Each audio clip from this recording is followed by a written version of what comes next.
thought of doing a series of lives where we read this fascinating piece of literature, piece of pure spiritual discourse. And this is Sri Brahma Samhita. I got this book um, when we visited Mayapur with my team, with my office people. Yes, instead of partying, we kind of go and visit religious places. So this is a beautiful, beautiful scripture, and let's read. This is, ISKCON, Mayapur ISKCON. For people who know, this was Mayapur ISKCON was set up by Srila Prabhupada and this is near the birthplace of Sri Chaitanya Mahaprabhu, and where they sing the glory of the creator of the universe. So this is about the author, Sri Bhaktivedanta Saraswati. He was born in Jagannath Puri. So we will read about the author later. It's not that when we say he is the author, it means that he was the one who compiled the meaning. The text is given here. You can see the text and the purport and the translation. So he was the one who gave out the meaning, because not always these are Sanskrit scriptures, and the masses are not, they were not, they did not know, the masses were not aware of the meaning of the scriptures. So let's see. Let's see where this is written.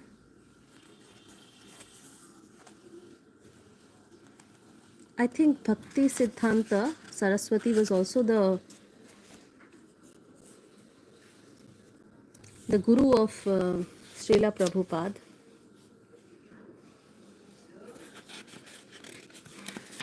Let's see.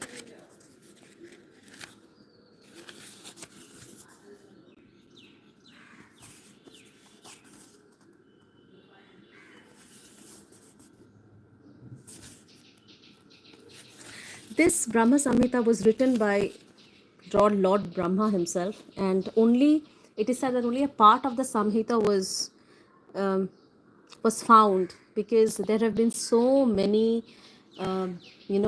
invasions of this land of Bharat that a lot got lost, because the usual way to establish supremacy is to come and destroy the religious texts or the texts that have been written by the well-known and the learned people of the land.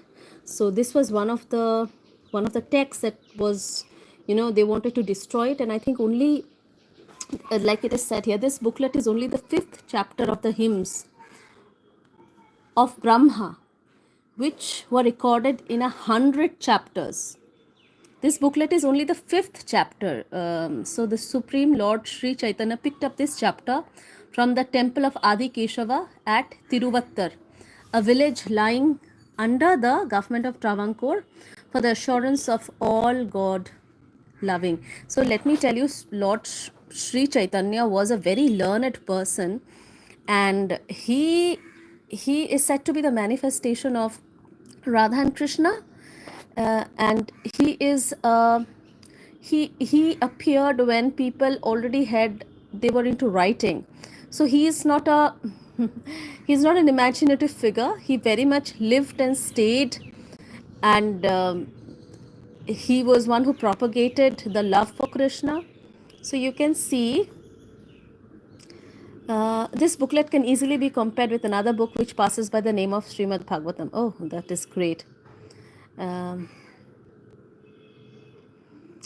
over here, in this is only the 5th chapter, as we have come to know.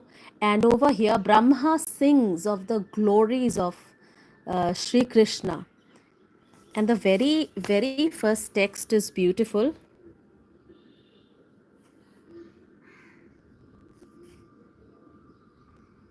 Um, and also the if we see the author,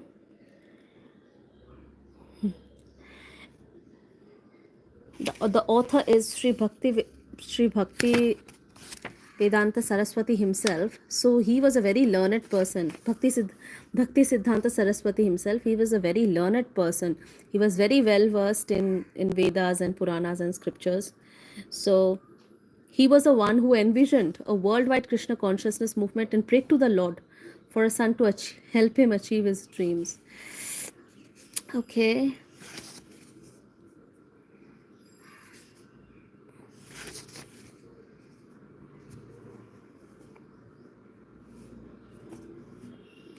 You can let us see how the lines of this booklet will help us. The lines of this booklet, which will surely help such puzzled souls in their march towards a personality of the puzzled, as in, people the people who are lost in the material world, towards a personality of the immanent lying beyond their sensuous gaze of inspection. Um, okay, the very first thing that why I've started this series of lives is, it is said that in the Kali Yuga, the name of the Lord will relieve you of all your karmas, which do not serve you. We have good karmas and bad karmas, all of us, and there are karmas which don't serve us. So it is the name of the Lord which will help us do good, be good, which is, I think, the purpose of all human beings, at least. Okay, so without much ado, let's first get to the first text. Let us read the first text. The first text says, and this is so beautiful, you will find this text in so many places. I think a lot of people quote it or put it as their quote. I have seen this text, and I think this first text was a text that really drew me to know where this comes from, what is the source. So it says, Ishvara Parama Krishna Satchidananda Vigraha Anadiradir Govinda Sarva Karanam. There is a literal meaning of the words. Ishvara, the controller; Parama, supreme; Krishna, Lord Krishna. Note the spelling. They don't give an eye. Sat, comprising. You will find this Sat word appearing so many times. Sat, comprising eternal existence. Chit, absolute knowledge. So Sat, Chit, Anand. Sat, comprising eternal existence. Very beautiful word. Absolute eternal existence. So Sat means comprising eternal existence. So like death is just temporary, life is permanent. Chit, absolute knowledge; Ananda, and absolute bliss. Sat, Chit, Anand, the goal purpose of human beings. Vigraha, whose form; Anadi, without beginning; Adi, the origin; Govinda, Lord Govinda; Sarva Karana Karanam, the cause of all causes. Krishna, who is Sat Chit Anand, is without beginning but also the origin. That is the beauty of the Sanatan Dharma. It's so full of dualities, and dualities coexist.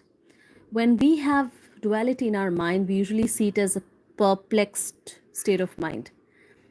But that's not what our scriptures teach us. Duality can be beautiful. Duality is also oneness.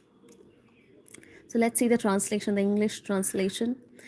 Krishna, who is known as Govinda, is the supreme Godhead. He has an eternal, blissful, spiritual body. He is the origin of all. He has no other origin, and he is the prime cause of all causes. Krishna is the exalted supreme entity, having his eternal name, eternal form, eternal attribution, and eternal pastimes.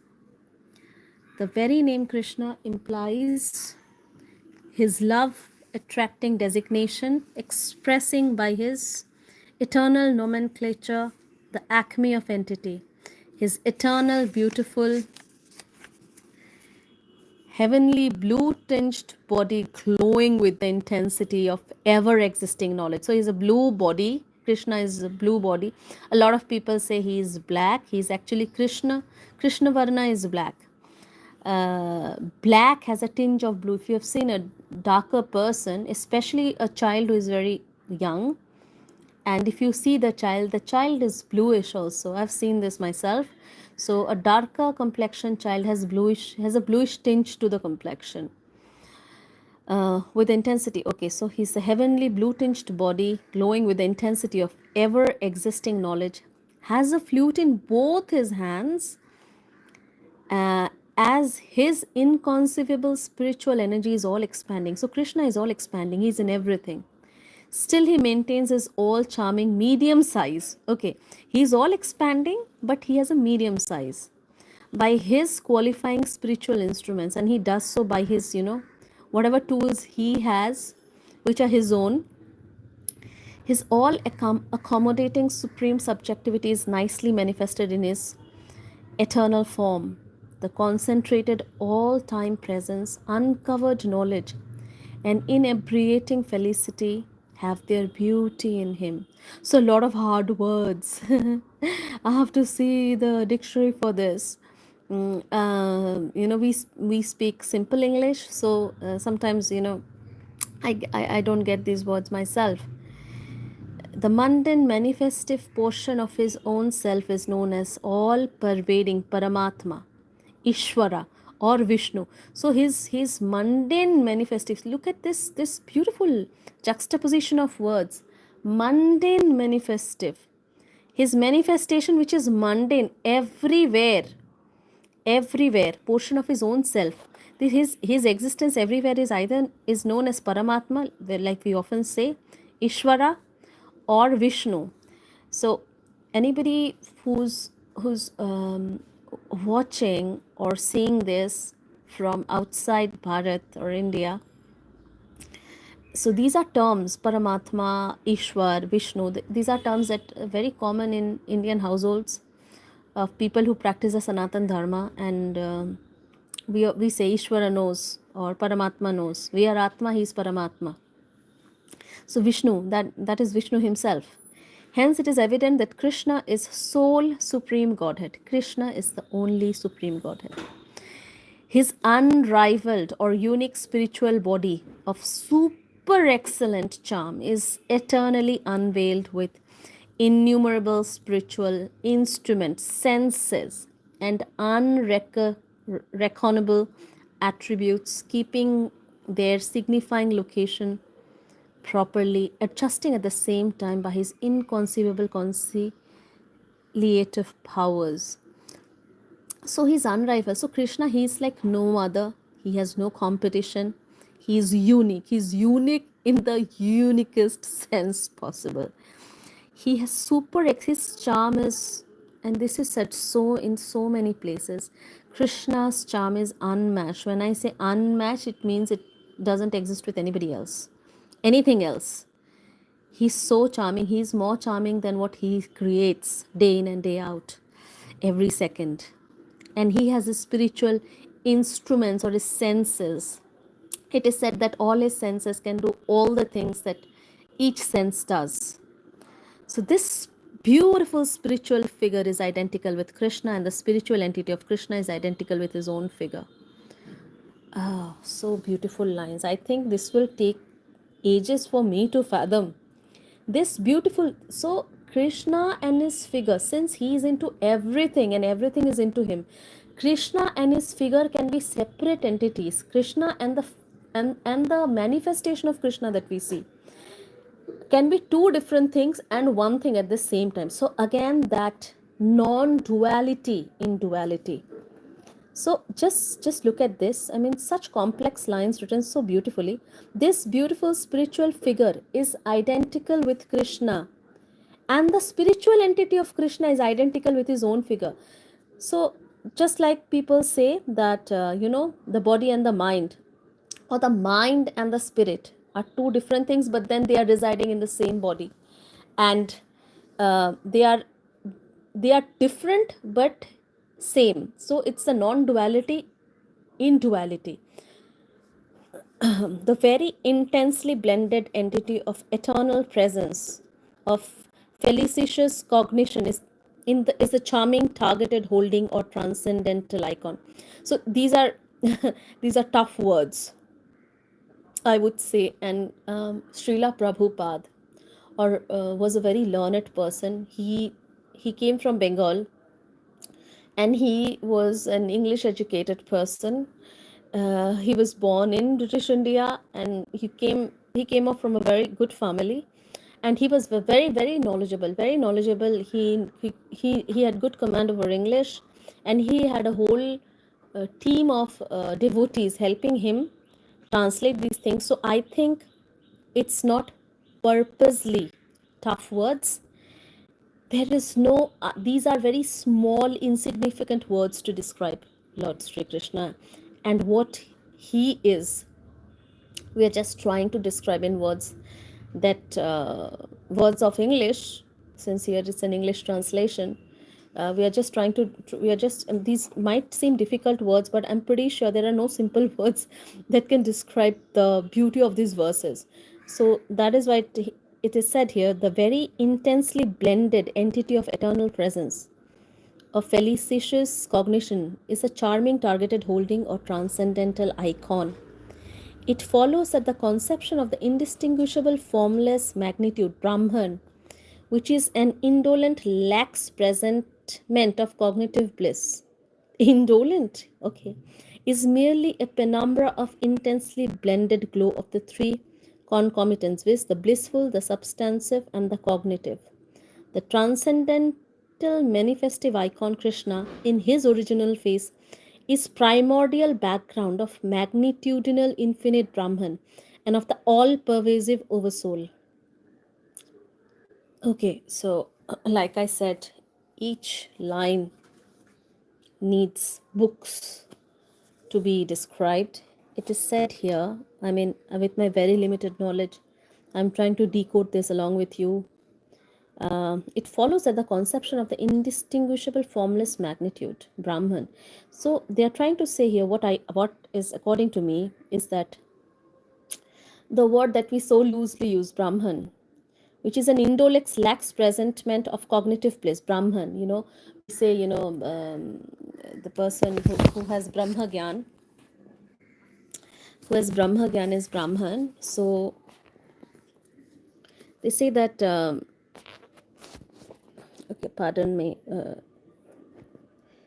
doing this. So they say that the word that we loosely use, Brahman, which means cognitive bliss, or which means recognizing bliss as what bliss truly is constructed of, is merely a penumbra of intensely blended glow of the three concomitants, with the blissful, the substantive, and the cognitive. So this is something that I don't understand, honestly. So this is a text that I will keep visiting, and I will check out the words. So be with me and learn with me. But I do understand the next part, the transcendental.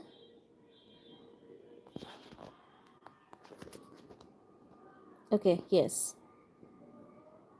So the transcendental manifestive icon, Krishna in his original face, is primordial background of magnitudinal, infinite Brahman and of the all-pervasive oversoul. So they are saying that the form of Krishna is the icon. Let's understand what is icon. Like, we see in websites and in phone, we have that icon. We know that the button which has that phone icon is the one from where we can dial people. So they are saying this, so beautifully written. So they are saying that the transcendental manifestive icon Krishna is Krishna's being. The form of Krishna is the icon of the transcendental being who is all pervasive and who is everywhere. So the transcendental manifestive icon, his original face, oh my God, so beautiful. His original face is primordial background of magnitudinal and infinite Brahman. So Krishna's face The face of Krishna, however you envision it, whether you see it in calendars and you see it, you imagine it, or you see it in the vigraha of that sits in your home, that original face is the background of the infinite Brahman, the concept of absolute bliss, Satchitanand, and of the all-pervasive oversoul. This is important, all-pervasive oversoul. Krishna is in everything. He's in the good and the bad.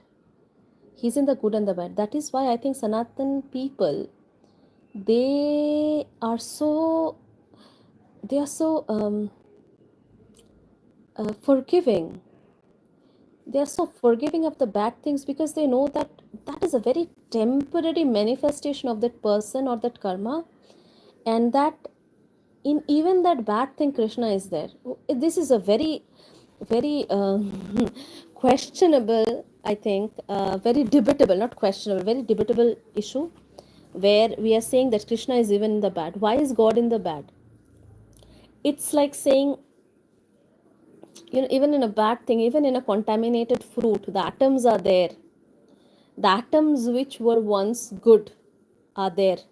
So Krishna is like that. He's the atom. He's a super atomic and the all-encompassing super soul. So let's see what else is written. Krishna is truly vision in his variegated pastimes. The pastimes of Krishna are very important. There's a lot of importance put in the pastimes of Krishna, which is something I still have to wrap my head around, because I have to realize it. Bhakti is so much about realizing, and you keep on reading and trying to understand, but then you have to realize Bhakti. It has to be in the fiber of your soul, in the fabric of your being. So his pastimes have a lot of importance, and I need to understand more about his pastimes. Why and how are they important? So it's said that you will find the mention of Krishna's pastimes very often. And let's see, Krishna is truly visioned in his variegated pastimes, such as owner of transcendental cows, yes, chief of cowherds, consort of milkmaids, ruler of the terrestrial abode Gokula, an object of worship by transcendental residents of Golaka, Thutis, is Govinda. I think his pastimes, Krishna's pastimes, define him and give us a glimpse of his glory. The beauty of what he does is so important. I mean, if you want to get to know about it, just watch the Krishna cartoon, which you'll find it. Just type Krishna cartoon in YouTube and it will come. They have very beautifully depicted it, and his pastimes. That is the childhood of Krishna presented in Gokula and Gokul Dham, the place Gokul, and what he does with his friends there, how he um, how he is with his consort Radharani, and uh, you know, I think there's so much to learn from that cartoon. I mean, to about his pastimes, basically. So so coming back to his pastimes, Krishna is truly vision his variegated pastimes, such as owner of transcendental cows, chief of cowherds, consort of milkmaids, ruler of the terrestrial abode Gokula, an object of worship by transcendental residents of Golaka beauties is Govinda. Golaka is the transcendental abode and the earthly manifestation of Golaka is Gokula. You see, Gokula and Golaka, it's not a spelling mistake. Golaka is the transcendental abode of Krishna up in some realm, up in the Golaka realm. And Gokula is the earthly realm, earthly place, which has the same pastimes as Golaka. So Golaka has transcendental beings, Gokula has normal human beings like you and me. He's the root cause of all causes. Oh, this line fills my heart. Anadi Radir Govinda. He is a root cause of all causes, who are the predominating and predominated agents of the universe. The glance of his projected fraction portion in the sacred originating water, viz., the personal oversoul or Paramatma, gives rise to a secondary potency nature who creates a mundane universe. So, the oversoul's intermediate energy brings forth the individual souls analogously to the emanated rays of the sun. This book is a treatise of Krishna, so the preamble is enacted by chanting his name in the beginning. Okay, this book is a treatise to Krishna, so the preamble is enacted by chanting his name in the beginning. So first we chant his name, Hare Krishna, Krishna Krishna, Hare Hare, Hare Ram, Ram Ram, Hare Hare. And this Ishvara Parama Krishna, Satchidananda Vigraha, Anadi Radir Govinda, Sarva Karanam Karanam. The, the, like it said, where is it said? He's a root cause of all causes. He's a root cause of all causes, which means, I mean, it's a very debatable. It's also sometimes in my mind, I have a debate. If why is he the root cause of bad things? But then, I mean, there are some bads, right, which are bad by all human counts, human, animal, you take from whatever angle. So this is why I am trying to understand this, because this is a question I think the whole of humanity has. Some substantiate their bad actions saying that oh, Bhagwan karwa raha hai, you know, it is God who is making us do this. तो ये बहुत ही important है कि इसको हम मेरा personally मैं इसे समझना चाहती हूँ कि क्या है. He is a root cause of all causes. Why does he cause certain things? But then you know तारे भी टूटते हैं, even stars die, and I think that's a bad thing to happen to something so luminous. Right, so let's try to read this together and let's try to understand. Let's try to illuminate our minds. Let's try to understand, know Krishna and make him sit in our hearts. If you know, it says in the Bhagavad Gita, Krishna says, in the human beings, I am in their hearts. So that is why the heart is so important. When you feel love, it emanates from your heart. When you feel compassion, it emanates from your heart. All forms of love, whether it's duty, compassion, kindness, they emanate from the heart space, which is where Vishnu resides, which is where Krishna resides. So here we come, we conclude this live by, we stop at the first verse. I think I'll keep coming to the forward and the translations, because it's too much to grasp in say 30 minutes. So we'll come and think more about it. And as I have observations on, like I said, you need to feel and understand bhakti. You need to understand bhakti, and the understanding comes from within. It is the Krishna in your heart which makes you understand him. So I think as the more we ponder over these texts, it's a very small book, you see. It's a very small book. This is a booklet. It's called a booklet. And the more we ponder over this, over over the verses, over the meaning, the purport, the more maybe the Krishna in our hearts will unfold himself onto us. So till then, till the next time we do this live, Hare Krishna, and let's remember this verse. I think this verse is beautiful, and we can all keep this in our heart, memorize it, learn it. Ishvara Parama Krishna Satchidananda Vigraha, Anadi Radir Govinda Sarva Karana Karanam. Ishvara Parama Krishna Satchidananda Vigraha, Anadi Radir Govinda Sarva Karana Karanam. Sarva Karana Karanam.